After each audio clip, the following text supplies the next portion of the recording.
Le Vatican et ses abominations, le 5 novembre 2018 de la prophétesse Lynn Antoine. J'étais en adoration lorsque le Seigneur me parla du Vatican. Il commence. Je frapperai cette grande prostituée de mon feu de colère.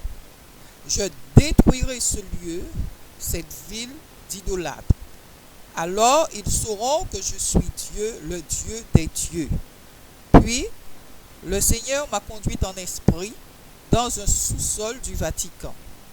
J'ai vu des ossements desséchés qui avaient été servis pour des sacrifices. C'était horrible. Ce lieu est un lieu tenu secret.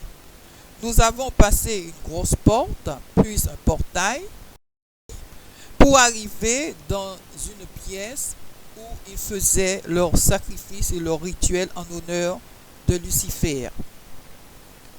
Puis le Seigneur me dit ceci. Dis à mes sentinelles de se mettre debout dans la prière, dans la sanctification, pour sonner de la trompette, car je leur tiendrai responsables des âmes. À tous ceux qui ont quitté leur poste, pour le plaisir et le bien de ce monde, revenez avant qu'il ne soit trop tard, dit le Seigneur. Amen.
La Cité du Vatican à Rome. Le centre du monde pour 1,2 milliard de catholiques à travers le monde. Et lieu de résidence du guide des croyants, le pape.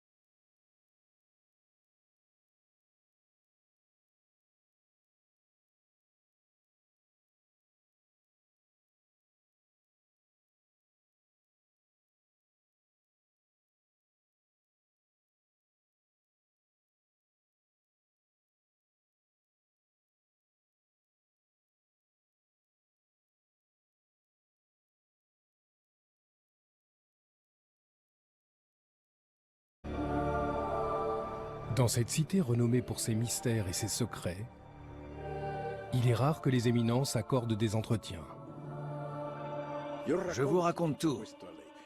Vous choisirez dans mon récit les éléments qui vous sembleront les plus appropriés. Mais pour la première fois, le Vatican accepte d'ouvrir ses portes à des caméras de télévision alors qu'il se prépare pour l'un des plus grands événements de son histoire. Dans 48 heures, il comptera 2 saints de plus. Il s'agit là d'un des plus vieux rites ecclésiastiques, une cérémonie religieuse que l'on nomme canonisation.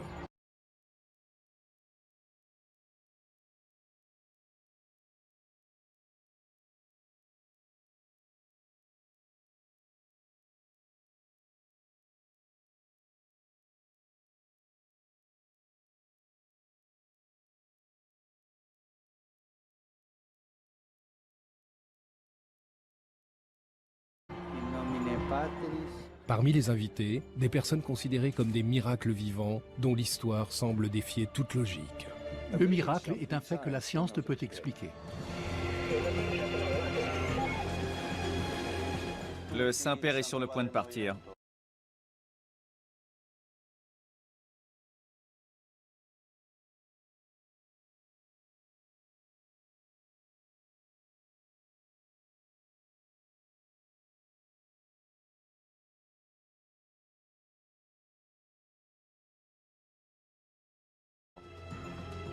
Nous allons vivre depuis les coulisses une journée particulière. À cet instant, le monde chrétien retient son souffle, tout comme nous. Un voyage au cœur des secrets du Vatican.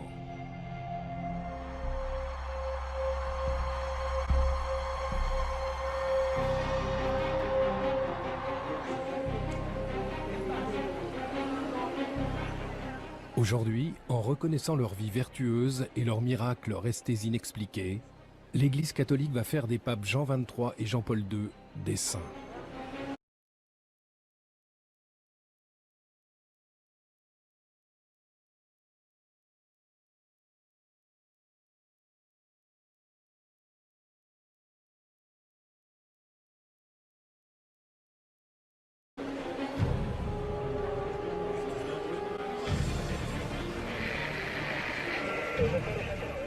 Un million de pèlerins venus du monde entier ont envahi la place Saint-Pierre et les rues adjacentes. Sont également présents des chefs d'État. La vigilance est à son maximum. À travers le monde, plus d'1 milliard de téléspectateurs suivent le déroulement des festivités.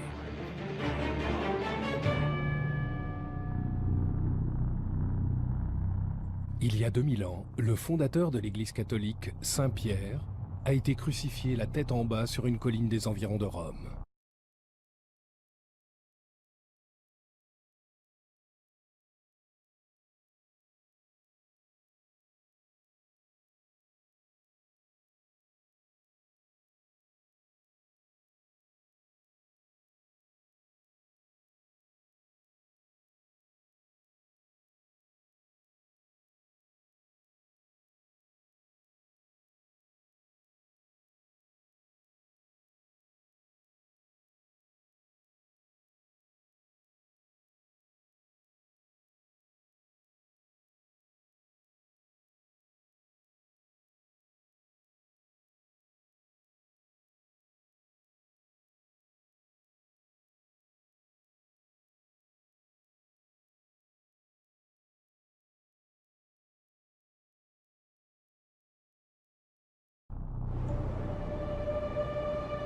L'église, bâtie en son honneur, est devenue l'état de la Cité du Vatican, le plus petit pays au monde.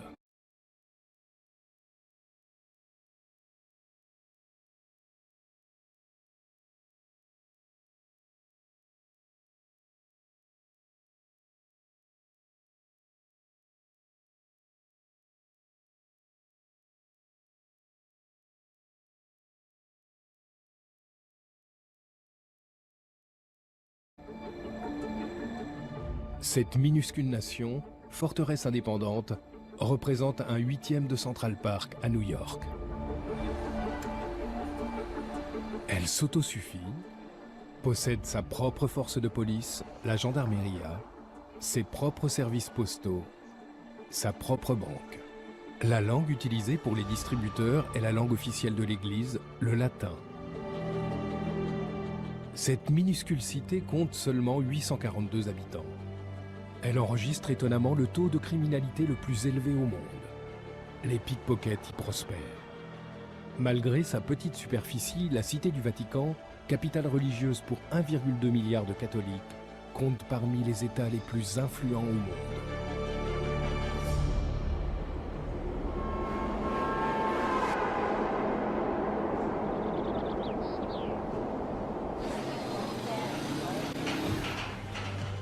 Dans 48 heures, se tiendra un événement qui mettra en valeur nombre de réformes qui ont influencé l'Église ces dernières décennies. Doucement. Restez au-dessous, soulevez-le doucement.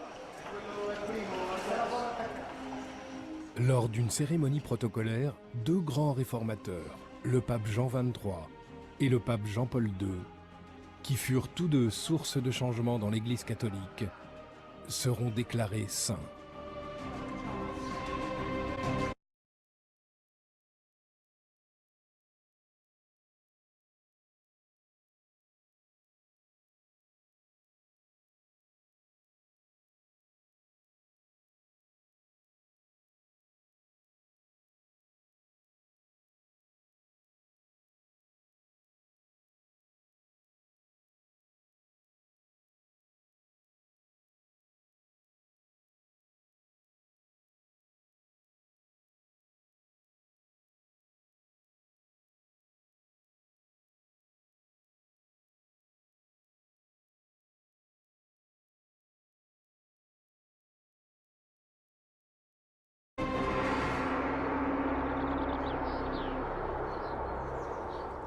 Guido Gusso était le majordome et le chauffeur de Jean XXIII. Il m'a demandé, tout est prêt? Après le déjeuner, nous allons faire une course. Jean XXIII était un homme prêt à bousculer les règles. J'ai ouvert le portail, j'ai sorti la voiture. Le Saint-Père était assis à l'intérieur. Les gardes suisses se sont fâchés, la police italienne aussi, car le pape était sorti sans escorte, sans personne. Plus que de s'échapper, il avait envie d'être libre. Il voulait rencontrer les gens, parler avec eux, connaître les personnes. En 1962, le pape Jean XXIII comprend que l'Église catholique doit être plus moderne. Tout au long des 2000 ans d'histoire de la chrétienté, d'importants conseils œcuméniques se sont tenus à huis clos lors desquels les sages ont débattu des mystères, du sens et de la mission de l'Église. Avec le Concile Vatican II, convoqué par Jean XXIII, l'approche de l'Église envers ses fidèles a changé. Parmi les réformes importantes, celle d'autoriser que la traditionnelle messe en latin puisse être dite dans des langues modernes.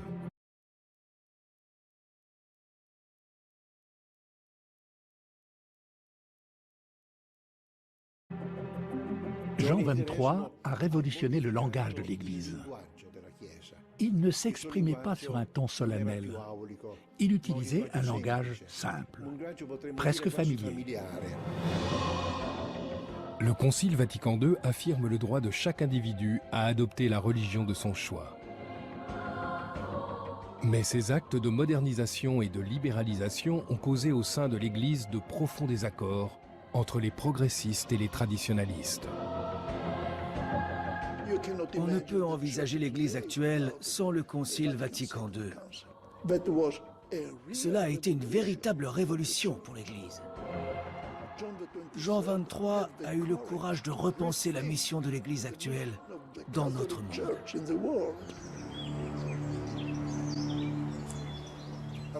Le pape Jean XXIII était un homme qui avait les pieds sur terre. Il n'avait pas cet air hautain pour me dire « Je suis le pape et tu es mon chauffeur, mon domestique ». Après son élection, tout le monde au Vatican m'a dit « Devant le pape, il faut s'agenouiller, à genoux, à genoux ».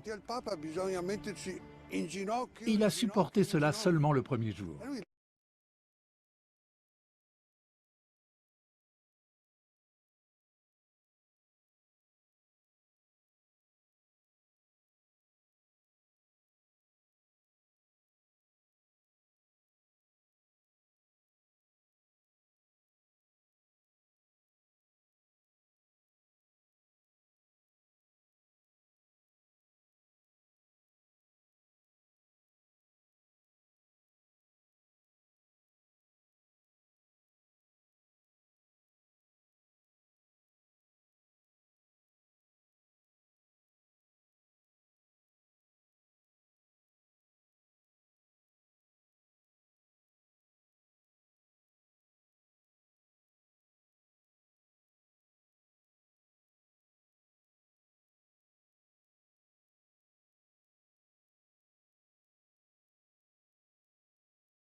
Ensuite, il m'a pris par la main et il m'a dit « On va faire un pacte, toi et moi. Je veux que tu te mettes à genoux. » Il a ouvert la porte de la petite chapelle, à genoux devant le Saint-Sacrement. Mais à moi, il te suffit de me baiser la main quand tu me croises le matin. Le soir, au moment de me dire bonne nuit, tu me fais à nouveau un baise-main.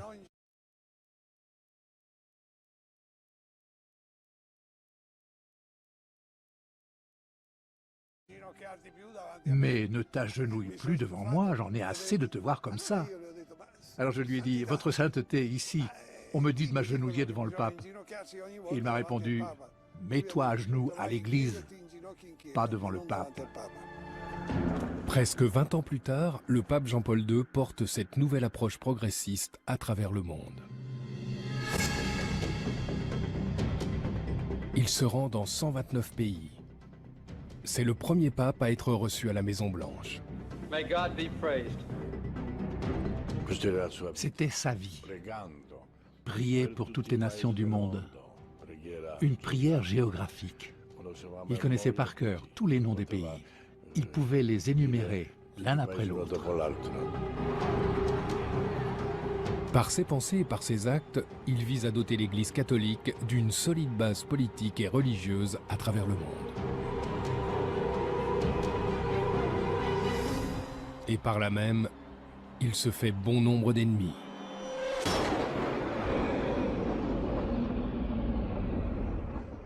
Sans Jean XXIII, sans Jean-Paul II, on ne peut pas comprendre le pape François.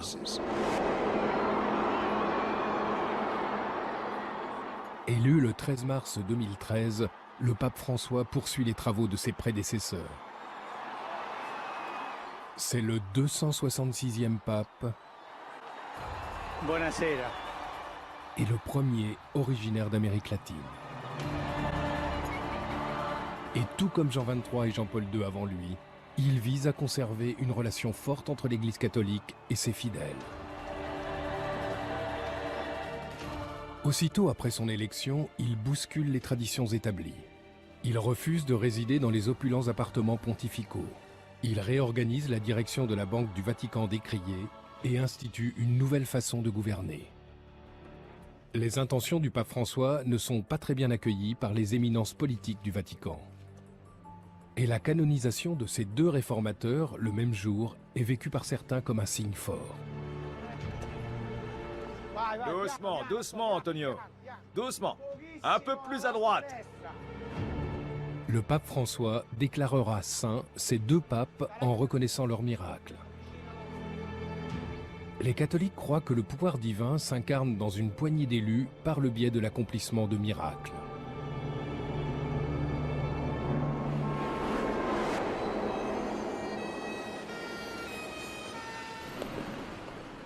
La canonisation est l'aboutissement d'une enquête de 7 années menée par une personne qui n'aime guère les caméras.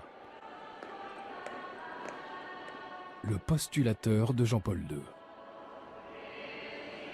Les postulateurs sont des agents du Vatican chargés de rassembler les preuves afin d'accorder la sainteté.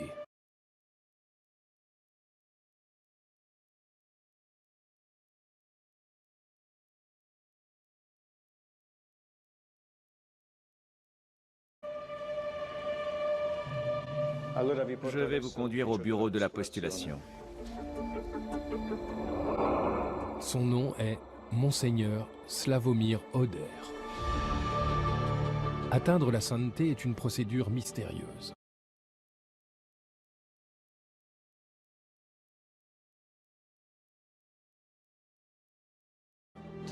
En premier lieu, le candidat doit être nommé par l'évêque local. En second lieu, le postulateur examine les vertus saintes et héroïques du candidat. Mais une chose l'intéresse par-dessus tout. La mission du postulateur est de veiller à l'apparition de ce signe donné par la divine providence qu'on appelle un miracle. Monseigneur Oder a reçu des lettres du monde entier écrites par des gens qui prétendent que Jean-Paul II a répondu miraculeusement à leurs prières.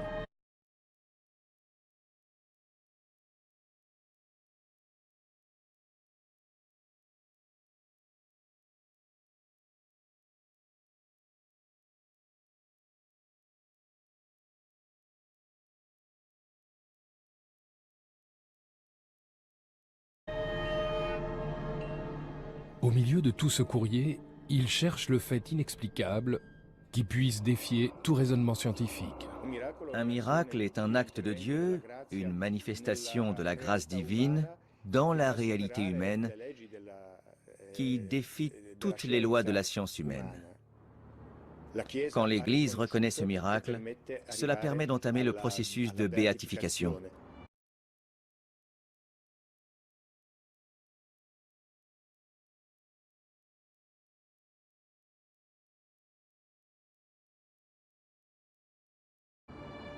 Parmi des milliers de cas, un se démarque.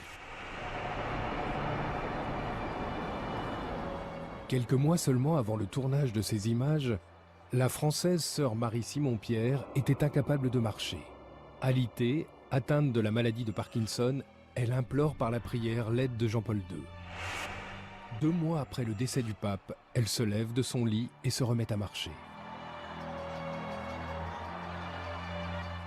Cette incroyable guérison déconcerte les médecins.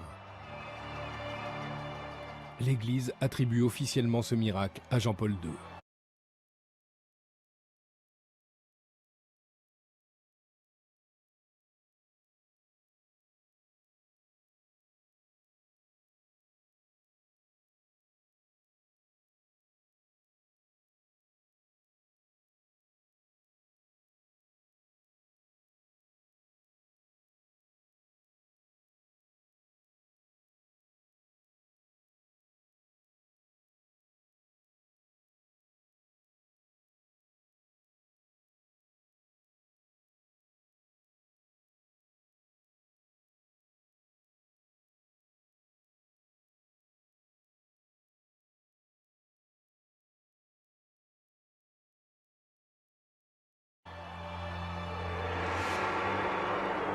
Ce qui rend possible sa béatification. Il est devenu bienheureux, c'est-à-dire glorifié. Il n'est plus qu'à un pas de la sainteté.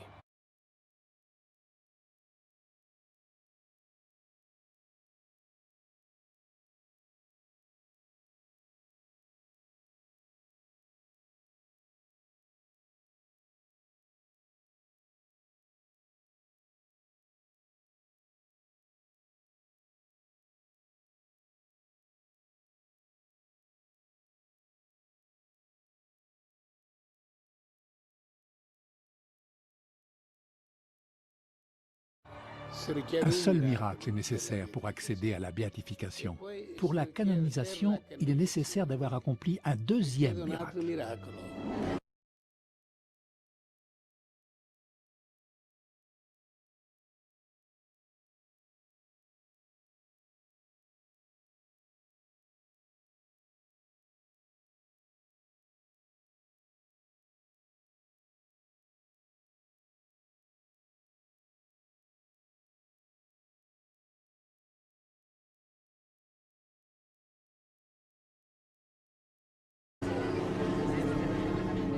La veille de la canonisation, une invitée particulière, indispensable au rituel, arrive au Vatican. Voici Madame Floribet, la femme miraculée.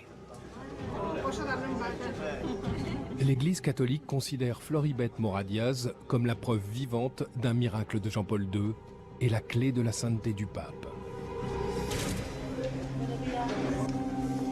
Un miracle est une source d'émerveillement. Il peut survenir des guérisons, des miracles spirituels ou des conversions que la science ne peut expliquer.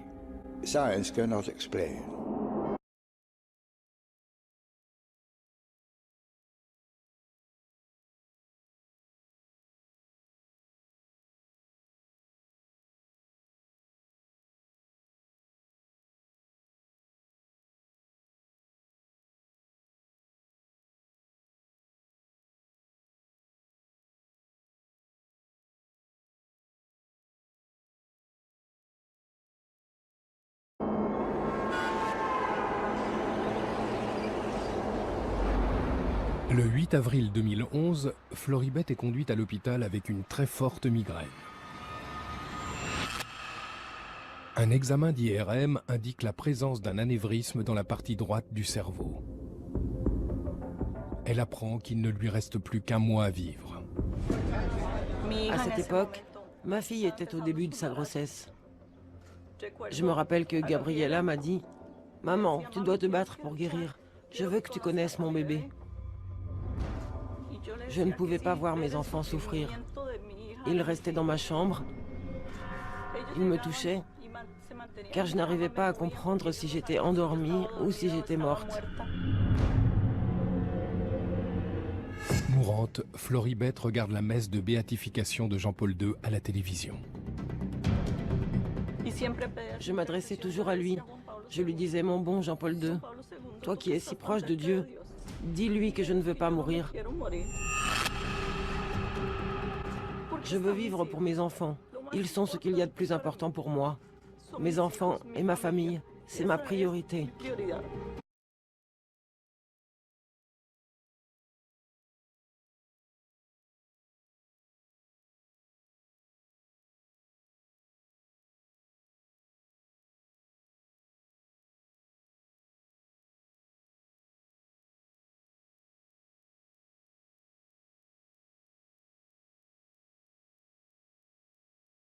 Puis, Floribet sombre dans un profond sommeil.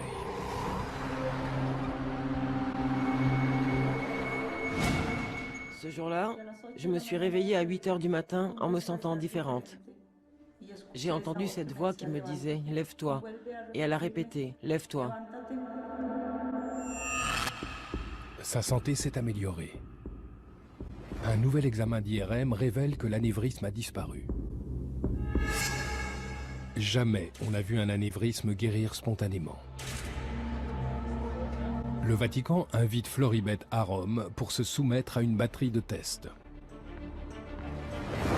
Dans le cas de Floribet, il y a eu une disparition complète de l'anévrisme cérébral que la science ne peut expliquer. D'un point de vue scientifique, cela ne pouvait pas se produire. S'il y a bien eu un anévrisme, rien ne semble pouvoir expliquer cette guérison. Quand la science ne peut pas aller au-delà et nous dit « on ne sait pas ce qui s'est passé », l'Église répond « nous on sait, c'est un miracle ».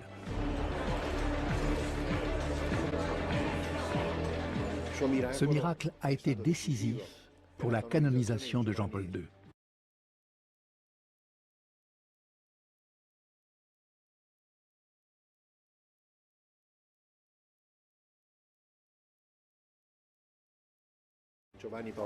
Car c'est ce qu'on appelle un miracle au premier degré, qui induit une transformation organique inexplicable. C'est la preuve qu'il fallait à l'Église catholique pour déclarer Jean-Paul II digne de sainteté.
Le père Pavel Bénédict s'apprête à préparer un élément clé de la canonisation dans l'une des pièces les plus importantes du Vatican. C'est ici que sont conservées les reliques des saints. Les reliques des saints sont habituellement des petits fragments d'os.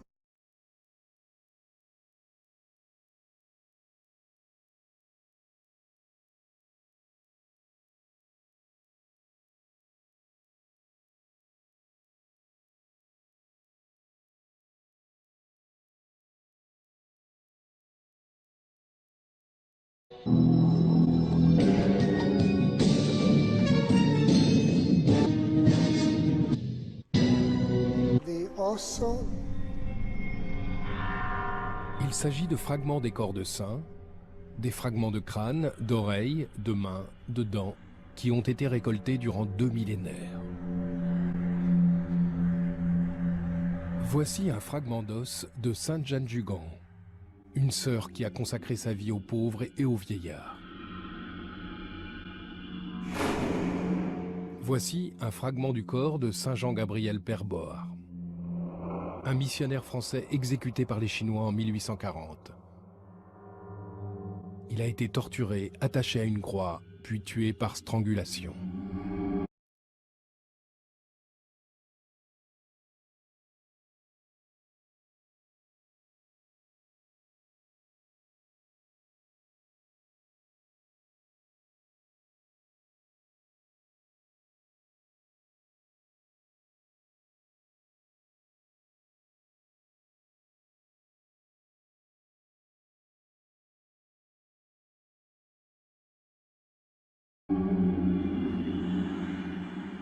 Dans cette pièce sont conservées les reliques de 1400 saints. Nombre de martyrs chrétiens morts dans d'horribles conditions à cause de leur foi. Leurs restes sont aujourd'hui vénérés comme des objets saints.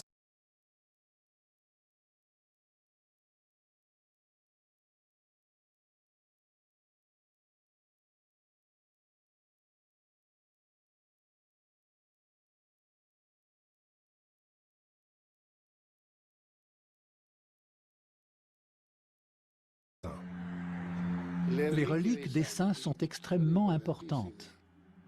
Ce n'est pas une idée comme ça, c'est la réalité. Une relique donne une présence à ce qui n'est plus. Elle rend tangible la présence d'une personne morte il y a peut-être 3 ou 4 siècles. Pour les catholiques, ces fragments forment une partie du socle de leur foi.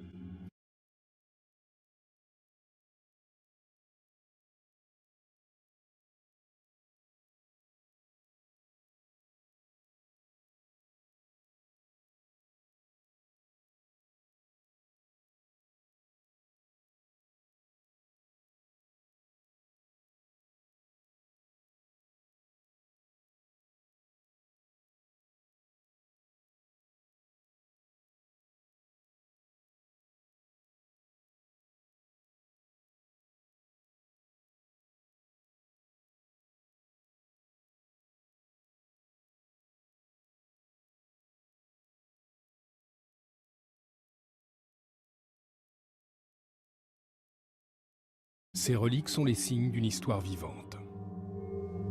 D'habitude, je viens ici et je prie.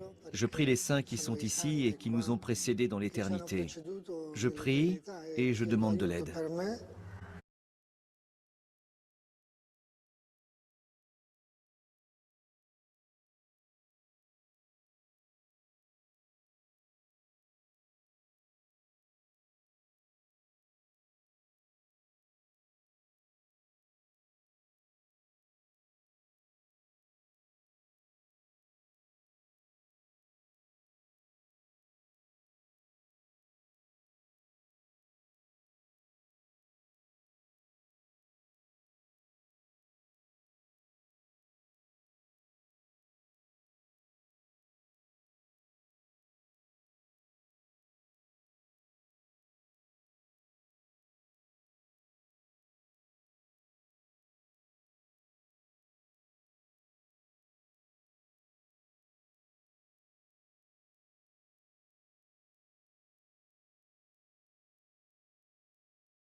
Parmi ce grand nombre de dents et d'ossements se trouve un tube rempli de sang. Voici le sang de Jean-Paul II. La relique n'a jamais été ouverte. Le sang a été prélevé 4 jours avant sa mort. Nous avons ensuite fait fabriquer ce reliquaire. C'est lui qui sera utilisé dimanche lors de la cérémonie de canonisation. Évidemment, la relique du sang de Jean-Paul II est la plus éloquente, car il a littéralement versé son sang.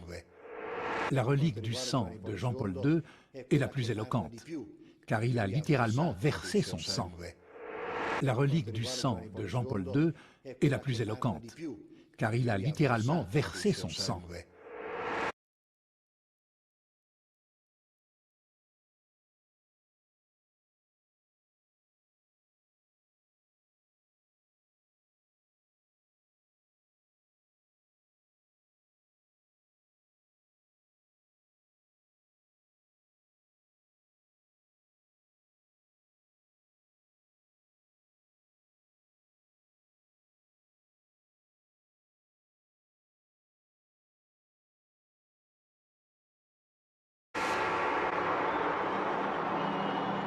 Le 13 mai 1981, le sang de Jean-Paul II coule à l'endroit même où il sera canonisé.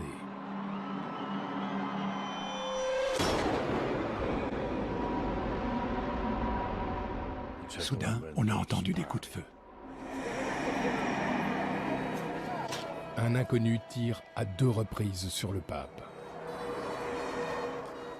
Il tombe dans les bras de son secrétaire particulier. Il a perdu beaucoup de sang. On a immédiatement décidé de le conduire à l'hôpital.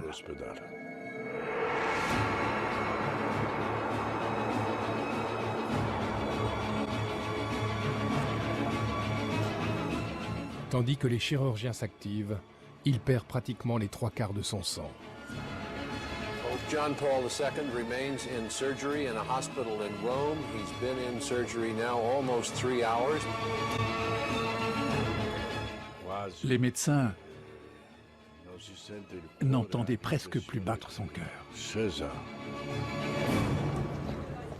Buzzanetti est venu me voir et m'a dit « Donne-lui le sacrement des malades et l'absolution. » À l'hôpital, le pape Jean-Paul II se bat pour survivre.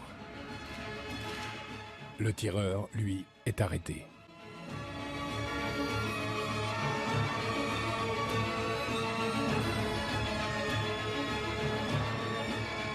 Tous les regards de la planète se tournent vers le Vatican.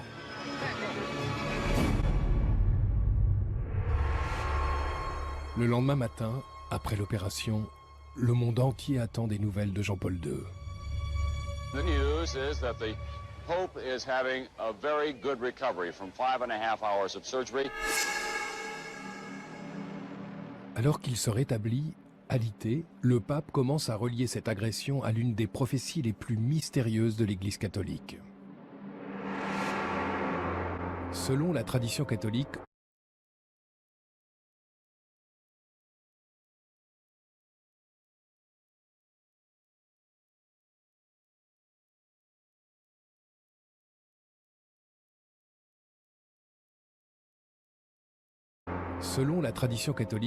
en 1917, la Vierge Marie apparaît à 3 enfants dans la ville portugaise de Fatima.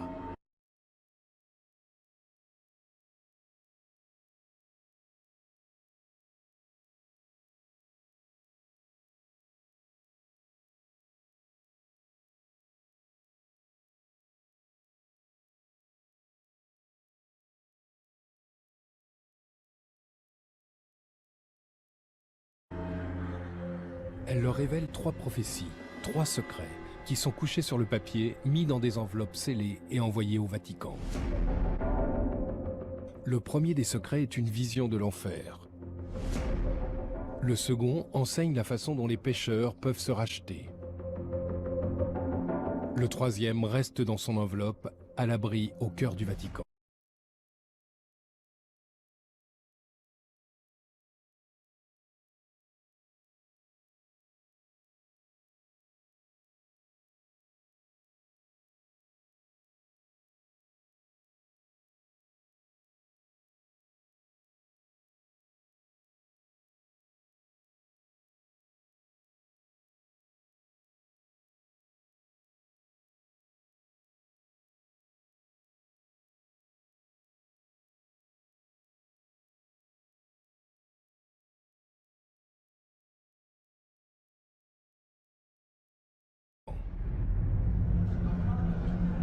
On a tiré sur le pape Jean-Paul II le 13 mai, 64 ans exactement après l'apparition de Fatima.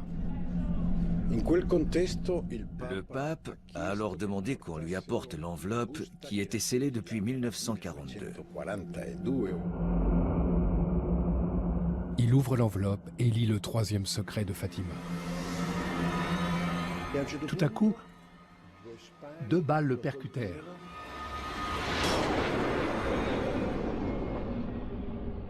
Et on eut l'impression que cet homme, vêtu de blanc, tombait et qu'il était mort. Il est évident que le pape a reconnu son histoire dans cette vision de Fatima. Le pape était intimement persuadé qu'il aurait dû mourir dans cet attentat et que la Vierge Marie lui avait sauvé la vie.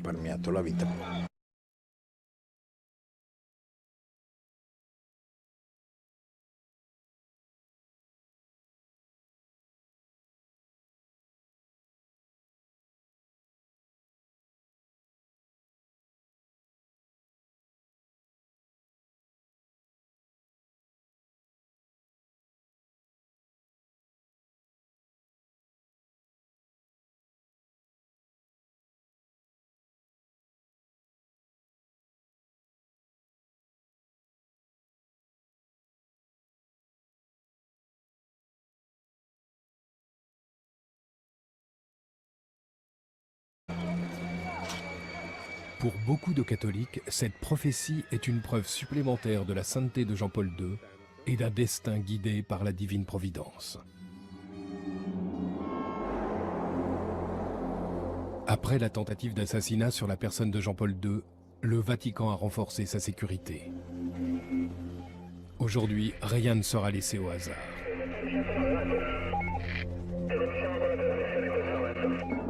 Voici l'homme chargé d'assurer la sécurité du pape et de millions de visiteurs.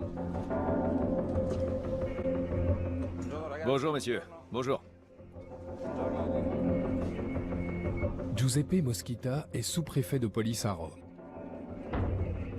Aujourd'hui, son département est en état d'alerte maximum.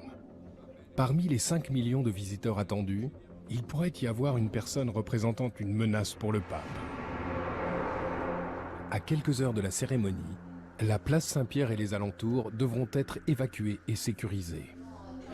Il faudrait qu'il termine avant 19h car on ferme la zone à 19h. Donc toute la zone doit être vérifiée à 19h? Oui, 19h. Puis, vous pourrez reprendre la nuit et le matin. Oui, au moins jusqu'à 13h. Donc on continue.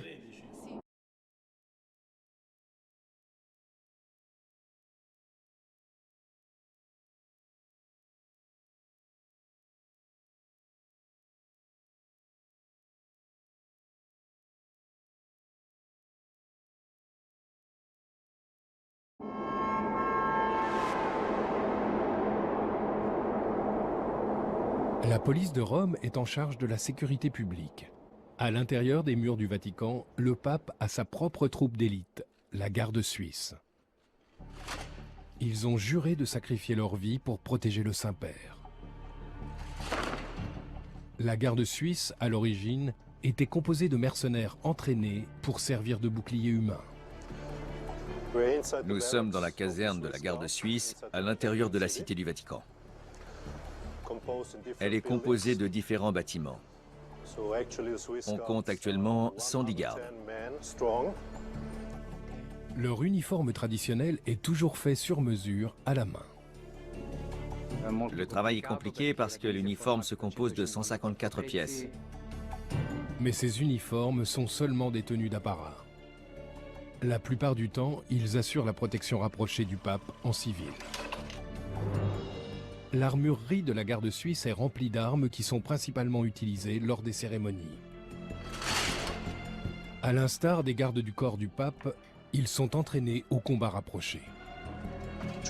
Nous sommes entraînés à la protection rapprochée, c'est-à-dire contenir et bloquer tout ennemi.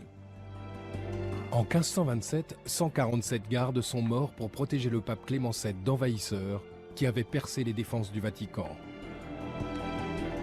Aujourd'hui encore, toute menace est prise au sérieux.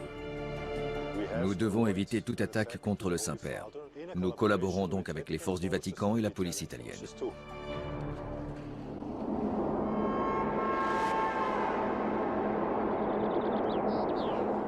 La police italienne, conduite par le sous-préfet Giuseppe Moschita, doit maintenant disperser les milliers de pèlerins de la place Saint-Pierre pour vérifier l'éventuelle présence d'une bombe. Nous allons évacuer la zone. L'entrée se fera par la Via della Conciliazione. Vous devez aller là-bas, vous ne pouvez pas entrer par ici. D'accord. Le seul point d'accès se situe Via della Conciliazione. La foule, qui veut à tout prix être aux premières loges pour la cérémonie du lendemain, bloque le passage.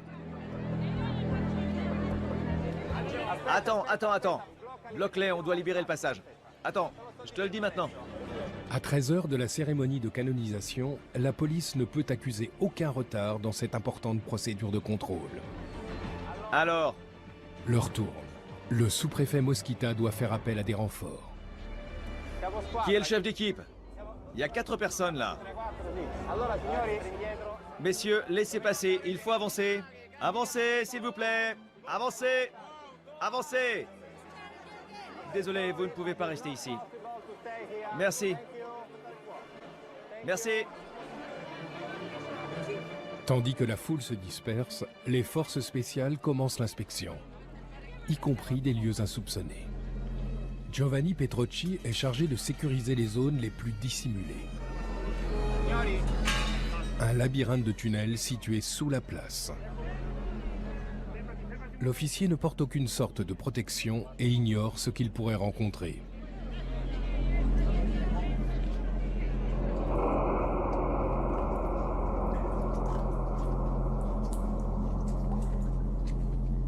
Nombre de tunnels sous la place Saint-Pierre et sous la basilique datent de l'époque romaine, soit plus de 2000 ans. Après la constitution de l'église, tout cela devient une nécropole souterraine où sont conservés les restes des premiers chrétiens et peut-être les ossements de Saint-Pierre lui-même. On vérifie qu'il n'y a rien de suspect. Rien qui puisse s'apparenter à un explosif.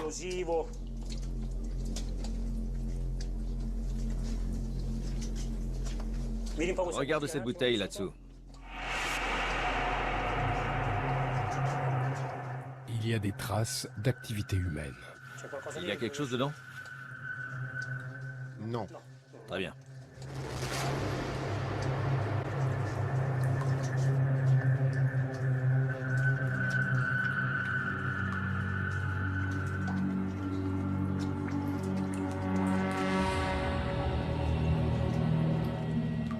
Finalement, les tunnels sont déclarés sécurisés.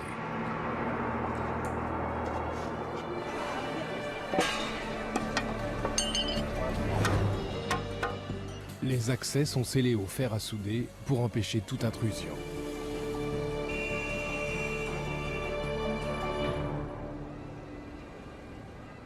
« 50 mètres plus haut sur le toit de la basilique Saint-Pierre. Nous y voilà.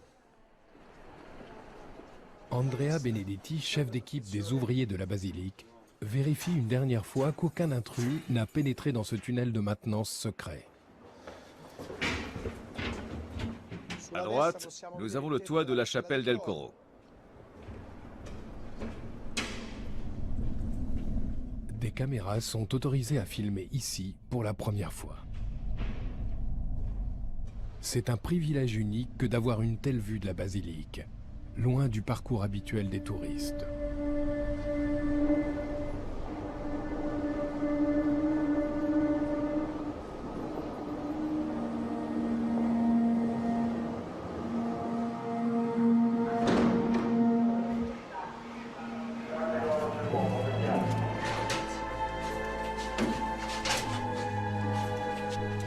On vit cette préparation de la cérémonie de canonisation de manière très particulière, car presque toutes les personnes qui travaillent au Vatican ont eu l'honneur de connaître Jean-Paul II. C'était en 1995. Je travaillais ici depuis peu, peut-être depuis 6 mois. Et j'étais de service devant la porte de la basilique avec un de mes collègues. Jean-Paul II est entré pour célébrer la première messe de Noël. On a eu l'honneur d'être présentés.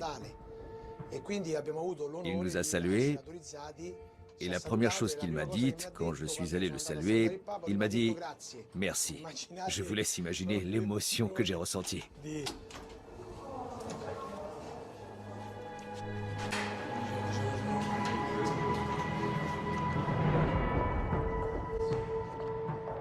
Tout en bas, Andrea et son équipe ont encore une tâche importante à accomplir.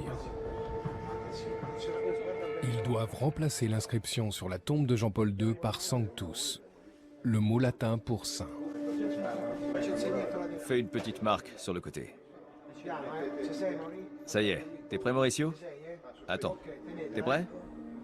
Tenez-la bien. Vas-y, perce.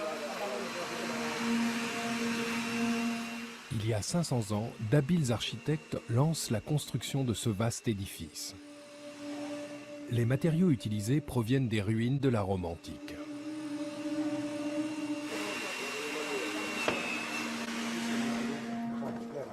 « 120 années seront nécessaires pour ériger la basilique. L'édifice n'a jamais cessé de subir des modifications. Les cales sont posées, la colle prend. Les ouvriers du Vatican prient pour le futur saint.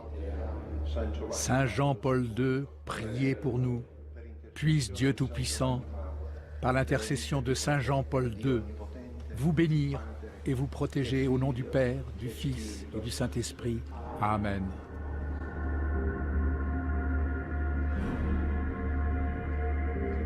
Rien n'a été laissé au hasard. Il ne reste donc plus qu'à prier que, demain, tout se passe comme prévu.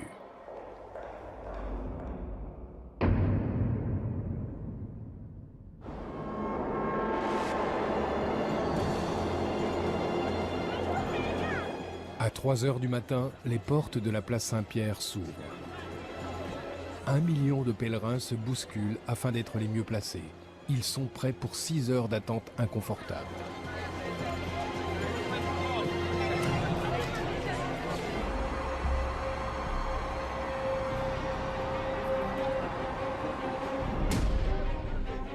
Aujourd'hui, en reconnaissant leur vie vertueuse et leurs miracles restés inexpliqués, l'Église catholique va faire des papes Jean XXIII et Jean-Paul II des saints.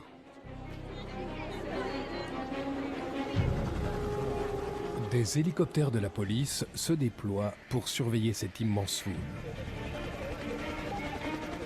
1 million de pèlerins ont veillé toute la nuit. La place Saint-Pierre est noire de monde. Avec la présence de chefs d'État, la gendarmerie mène une importante mission de sécurité.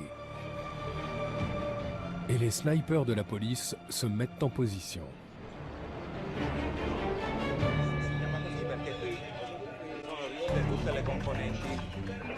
Il y a une très grande affluence. La place est pratiquement remplie depuis les premières lueurs de l'aube.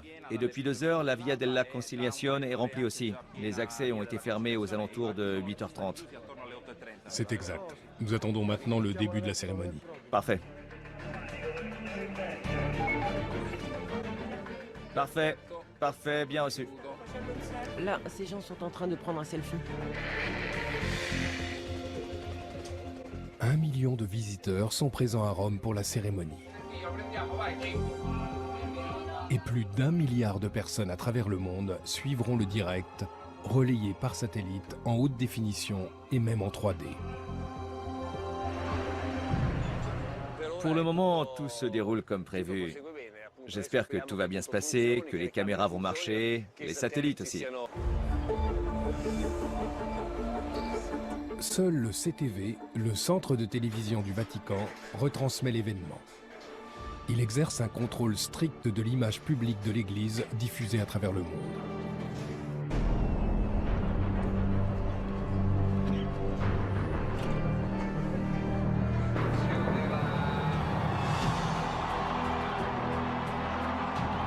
Un millier d'évêques venus du monde entier sont présents, ainsi que 150 cardinaux, les hommes les plus éminents du Vatican, 19 chefs d'État et 24 chefs de gouvernement, de l'Espagne au Honduras, de l'Irlande à l'Ukraine en passant par le Cameroun.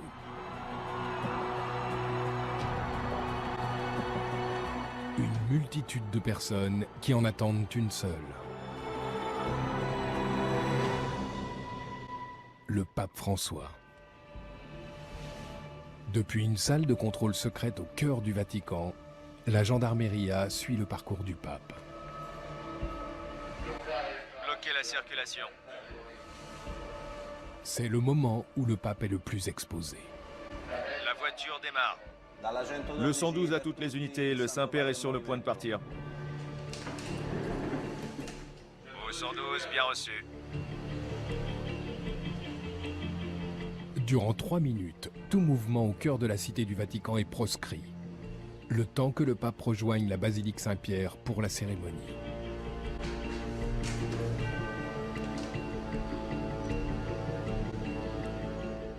À cet instant, le monde chrétien retient son souffle, tout comme nous.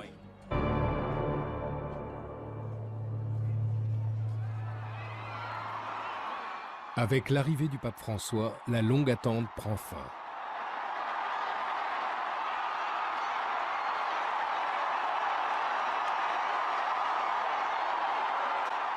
Alors que la cérémonie débute, Monseigneur Dario Vigano observe avec nervosité. L'événement touche des millions de téléspectateurs à travers le monde.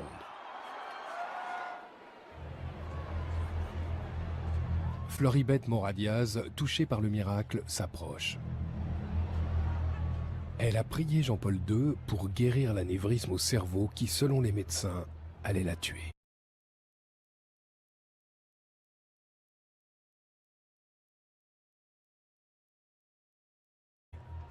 Elle porte une ampoule contenant le sang de Jean-Paul II, sa sainte relique.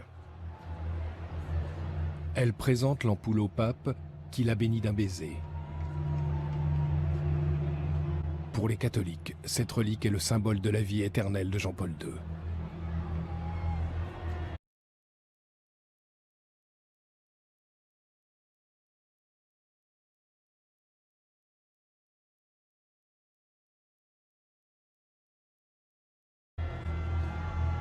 Le pape François lit la formule sacrée de la canonisation. Ac deplorimorum fratum mortorum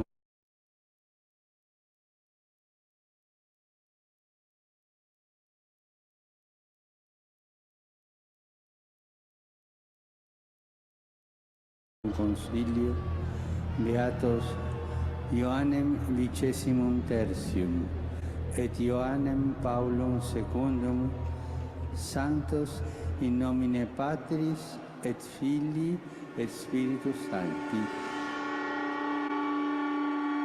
Par ces mots en latin, il proclame officiellement l'existence de 2 nouveaux saints.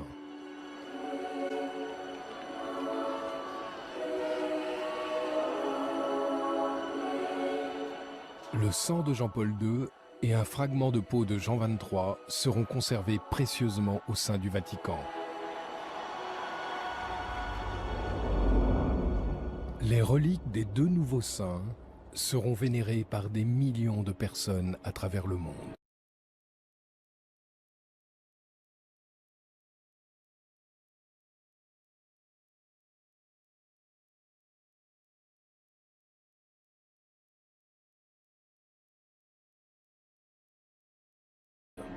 Thiên父，借着圣若望23世的转导，求你终止仇恨和暴力的恶性循环。Par l'intercession de Saint Jean-Paul II,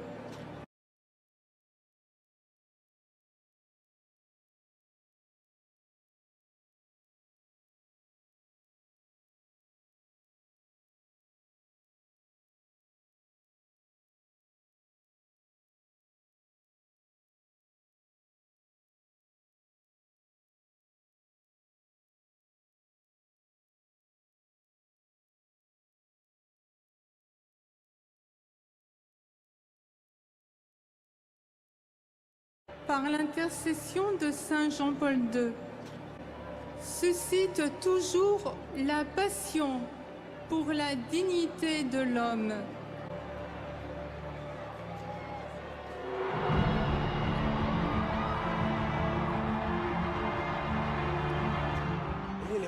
L'émotion était à son comble. C'est difficile à décrire. C'est une émotion, un frisson qui vous parcourt tout le corps. Le voir là aujourd'hui est la plus belle chose qui soit. Cela donne des frissons car on pense que les saints ne vivent pas sur la terre, qu'ils sont différents ou du moins qu'ils ne mènent pas une vie normale. Mais lui, il a vécu une vie normale. Il était évêque de Rome, il était le pape, il était l'évêque de Cracovie, il était prêtre. Maintenant, il est officiellement un saint. Je pense que je pleurerai un peu. De joie, pas de tristesse. Car c'est une chose incroyable pour moi, cet homme avec lequel j'ai vécu tant d'années. Maintenant, je l'appellerai saint.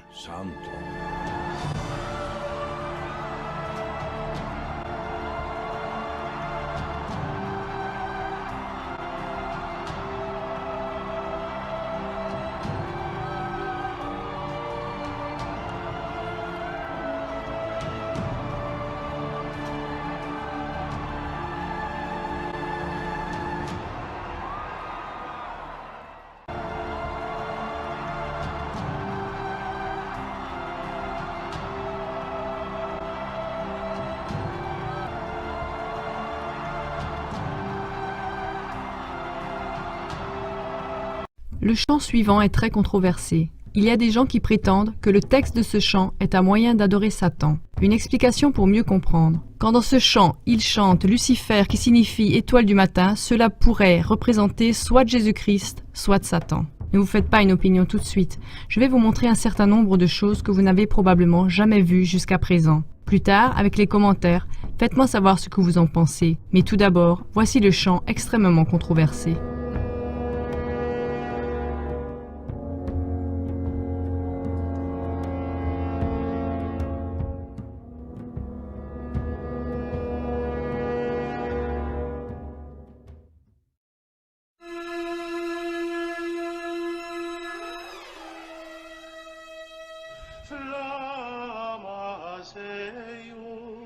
Lucifer matutinus inveniat, ille inquam Lucifer qui nescit occasum, Christus filius tuus, Christus filius tuus.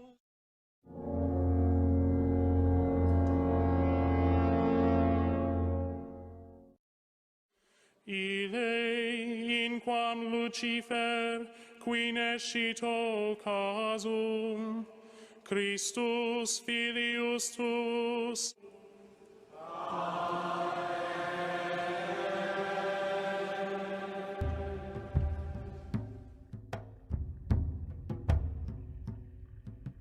En 1983, Emanuela Orlandi, une jeune fille de 15 ans, a disparu dans le secteur du Vatican.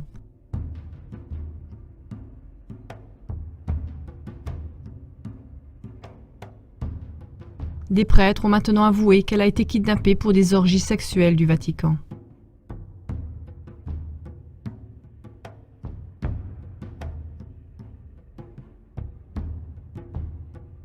Beaucoup de personnes croient que les orgies contiennent l'adoration de Satan. Le Vatican ne s'est pas exprimé.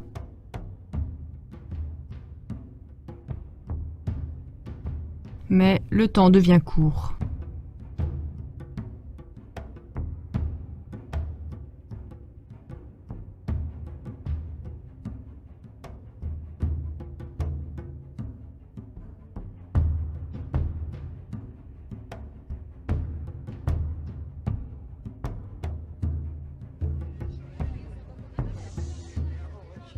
Emanuela Orlandi est une jeune fille de 15 ans qui a été kidnappée pour des sex-parties du Vatican en 1983.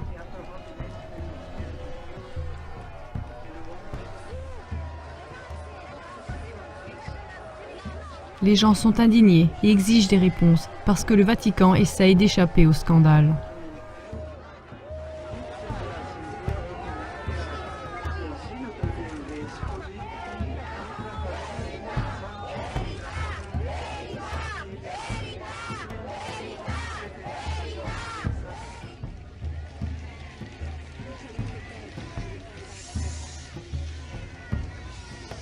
Le le monde commence à voir l'Église catholique telle qu'elle est, l'organisation la plus criminelle qui existe.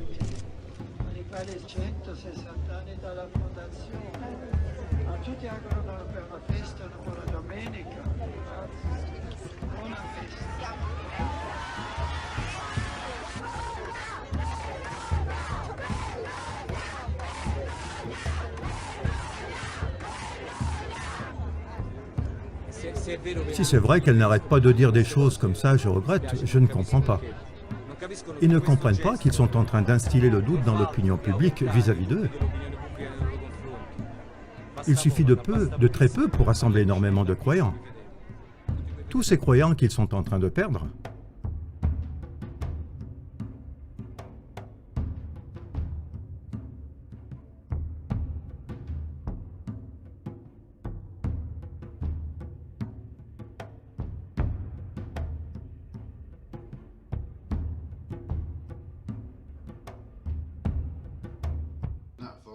Ce n'est pas un montage Photoshop, c'est une vraie image. Et je vais vous le montrer, vous le prouver. Si ça ne vous dérange pas, je ne sais pas quoi dire. Ça devrait représenter Jésus. J'utilise le mot « devrait ». Et ces personnes sont assises devant ce machin comme devant une idole. Et ça, c'est un gros plan, exactement ici. Ça devrait représenter Jésus. Et j'ai regardé d'un peu plus près. Et je ne sais pas exactement, mais ça ressemble à une tête de reptile. Voici les yeux, voici la bouche, voici la cervelle, le crâne, mais voici le gros plan. Il ressemble à Jésus à 100% reptilien. Et ça, je veux dire, c'est quoi ça? Et à l'arrière, ça ressemble à des crânes et des démons qui viennent des profondeurs de l'enfer. Et c'est devant quelque chose comme ça qu'ils sont assis. Et quand j'ai cherché, j'ai découvert ce truc qu'on appelle la résurrection. De qui et de quoi? Ce truc a vraiment été construit en 1977. Par conséquent, les papes sont assis devant ce truc depuis 20 à 30 ans. Mais quand moi je l'ai vu pour la première fois sur la vidéo de Big Fox Bats, la première chose qui m'est venue à l'esprit, c'était ce passage de la Bible. Apocalypse, chapitre 9, verset 11. Elles avaient sur elles comme roi l'ange de l'enfer. Si ça ne représente pas l'enfer, je ne sais plus quoi vous dire. Appelé en hébreu Abaddon, mais en grec Apollyon. Si vous ne vous sentez pas mal, je ne sais plus quoi dire. Et s'il y en a qui pensent que c'est saint et magnifique, alors moi, je n'y comprends plus rien. Mais ils se tiennent devant ce machin depuis 1977. C'est fou. Ce n'est pas saint, et je ne sais pas à quoi ils ont pensé en faisant ça. La statue, la résurrection qui se trouve dans la salle d'audience pontificale du Vatican est en train d'être rénovée et devrait être finie le 9 décembre. On peut souvent voir la statue derrière le pape lors de ses audiences habituelles dans la salle. Le 3 octobre, ce sera le 34e anniversaire de l'édification de la statue dans la salle par son constructeur Pericle Fazzini. Fazzini a créé cette statue pour montrer comment Jésus ressuscite du cratère d'une bombe atomique. La résurrection est fabriquée en bronze rouge et laiton jaune. Elle est haute de 66 pieds et large de 23 pieds.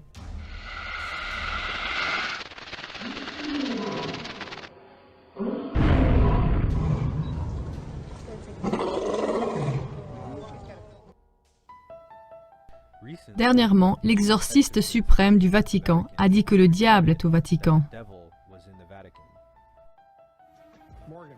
Le révérend Gabriel Amorce a fait la une à l'échelle mondiale lorsqu'il a dit que le diable serait présent au Vatican. Vous parlez de quelque chose de bien réel, n'est-ce pas?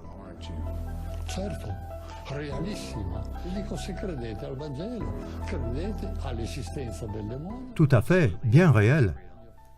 En ce qui concerne la présence du diable au Vatican, il a dit que ceci ne serait pas une surprise. Il a dû exorciser un autre exorciste. La première chose que nous devrions faire pour découvrir si le diable est au Vatican, nous devrions faire un petit tour sous le Vatican.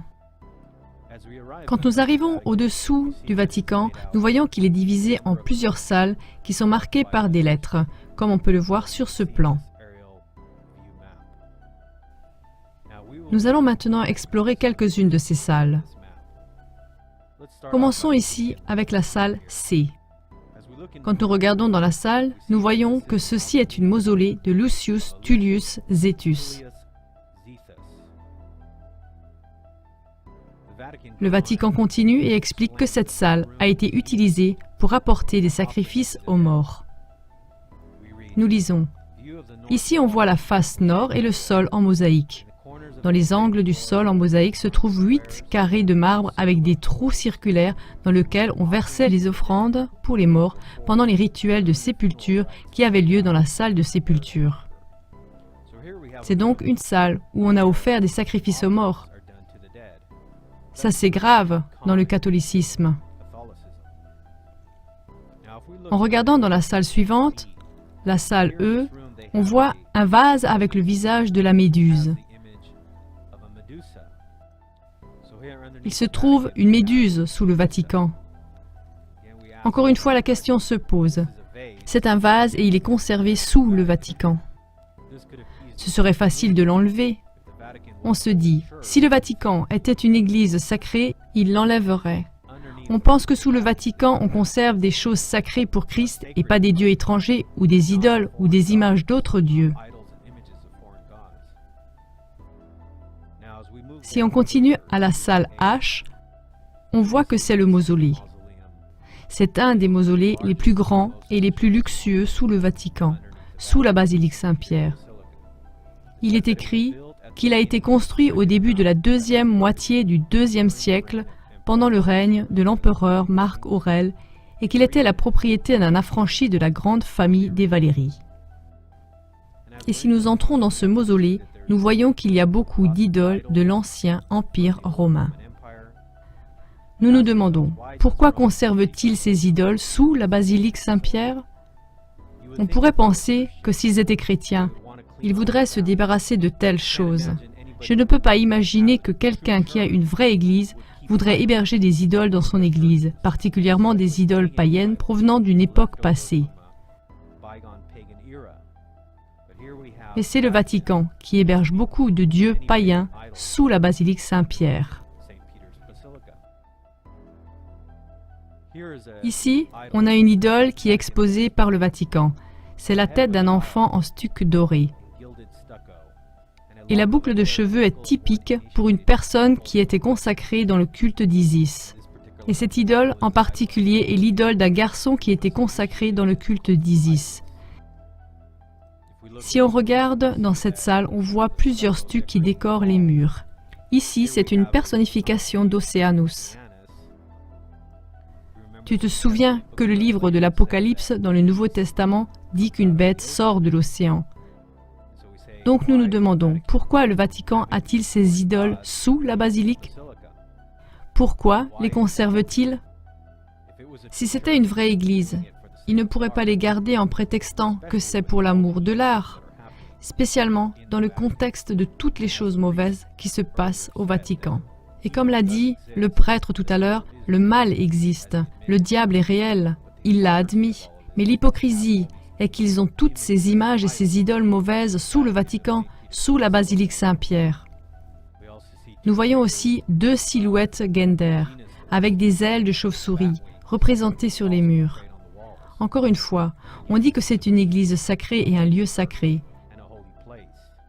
Voilà, ceux-ci se trouvent là depuis de très nombreuses années. En entrant dans la salle suivante, la salle I, on voit des détails de sol en mosaïque avec Mercure et le chariot de Pluton. Il continue à expliquer que c'est en rapport direct avec la victoire sur la mort et le retour de la vie d'après et du monde d'après. Ils le décrivent comme un sol de mosaïque superbe. Mercure est présenté avec des ailes aux chevilles, portant un caducée, et allant devant le chariot de Pluton et sa femme, Perséphone. Donc nous avons ici tous ces dieux romains sous le Vatican, des idoles de dieux étrangers. En entrant dans la salle suivante, nous découvrons pourquoi Ils ont là tous ces dieux et ces idoles. Dans la salle U, nous avons le plus grand choc. Là, sur le mur, il y a une représentation de Lucifer, c'est-à-dire le porteur de lumière, l'étoile du matin. Sur le mur d'en face, il y a une peinture de Vesper, l'étoile du soir, les symboles cosmiques du cycle de vie humaine. En arrivant à la salle U, nous découvrons une image nette de Lucifer, sous le Vatican, dans la basilique Saint-Pierre. Nous nous demandons, pourquoi conserve-t-il cette image de Lucifer sous le Vatican? Encore une fois, on penserait qu'une église chrétienne n'aimerait avoir aucune de ces images. Donc, nous savons qu'ils vont dire « Oh, nous les conservons parce que c'est inscrit au patrimoine mondial de l'UNESCO » ou quelque chose comme ça. C'est toujours leur prétexte. Les sauver pour l'amour de l'art. Mais pour le vrai chrétien, il n'y a pas de prétexte, car nous savons que si on fait de l'honneur ou de la propagande pour des dieux ou de fausses idoles païennes, qu'est-ce que c'est? En résumé, on soutient la zone spirituelle mauvaise. Ça ne peut pas être de Dieu. Et puisque Rome affirme qu'elle est la seule Église véritable, on pourrait penser qu'elle donnerait le bon exemple. Mais quel exemple a-t-on? Qu'il y a une image de Lucifer sous le Vatican depuis d'innombrables siècles? Bon, l'image ici sous le Vatican est là, selon ce qu'ils prétendent, depuis Constantin. Comme nous le savons, c'est lui qui a construit cette basilique, et donc nous nous demandons encore une fois, pourquoi conserve-t-il cette image de Lucifer sous le Vatican? Alors nous pensons qu'à la question, pourquoi toutes ces images et toutes ces idoles sont-elles conservées sous le Vatican? La réponse est, parce qu'il s'agit d'une église renégate qui a toujours été une église déchue. Et même maintenant, où elle a été noyautée par les francs-maçons. Et la raison pour laquelle ils conservent toutes ces choses et même les publient sur leur site, c'est qu'ils veulent que les gens le voient. Ils veulent que les gens voient ce qui se passe vraiment chez eux. En ce qui concerne les foules qui croient que l'Église romaine est toujours encore une Église pure, cela ne dérange pas Rome de continuer à les duper et à leur faire croire qu'ils sont encore une Église chrétienne. Si tu descends sous le Vatican, à la prochaine salle, ils vont essayer de te convaincre que Saint-Pierre est enterré dans une de ces salles et que ça donne de la foi pour suivre le pape. Mais nous posons la question, pourquoi voudrait-on suivre le pape qui a toutes ces mauvaises choses sous son Église? D'après l'image de Lucifer, il est très clair que le diable est vraiment dans le Vatican. Il est caché dans les profondeurs sous le Vatican, dans la basilique Saint-Pierre. Alors, si tu es catholique et que tu regardes ce film, nous aimerions t'encourager à abandonner cette Église. Comme tu peux le conclure toi-même avec ces images et ces idoles qui sont conservées sous ton Église,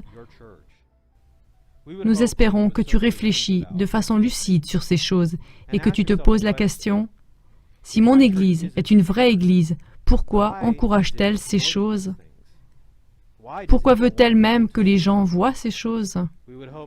Nous espérons que tu écoutes la mise en garde d'Apocalypse 18, verset 4, où il est dit « Et j'entendis du ciel une autre voix qui disait « Sortez du milieu d'elle, mon peuple, afin que vous ne participez point à ses péchés, et que vous n'ayez point de part à ses fléaux. »